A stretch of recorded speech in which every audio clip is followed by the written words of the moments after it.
মন যতই খারাপ থাকুক না কেন, ফুল দেখলেই যেন মনটা ভালো হয়ে যায়। সকালবেলা বাড়ির পেছনে গিয়ে ফুল দেখে বেশ ভালো লাগছিল, তবে ফুলটা তুলে নিয়ে গাছেই রেখেছি। এতটাই গরম পড়েছে, গরমটা যেন আর মেনেই নেওয়া যাচ্ছে না।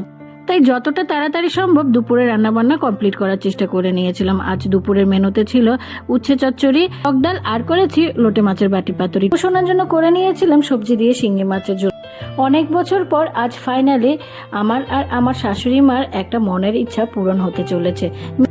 আমাদের মতো মধ্যবিত্ত পরিবারের মানুষগুলোই বোঝে কোনো শখের জিনিস পূরণ করতে হলে কতটা সময়ের অপেক্ষা করতে হয়। সত্যি বলতে আমাদের সোফার কভার করানোর জন্য অনেক দিন ধরে আমরা প্ল্যান করছিলাম, তবে সময়, সুযোগ বা সুবিধা কোনোটাই হয়ে ওঠেনি। তাই এতদিন পর সময় আর সুযোগ যখন দুটোই পেয়েছি, তাই ফাইনালি ভাবলাম পয়লা বৈশাখের আগে ঘরটা একটু নতুন করে সাজানো হয়ে যাক। ভাগ্যিস টুবুসন এত সময় ঘুমিয়েছিল, তাই ঠিকঠাক সোফার কভারের মাপটাও নিতে পেরেছে। আমাদের ড্রয়িং রুমের নতুন লুক দেখতে কিন্তু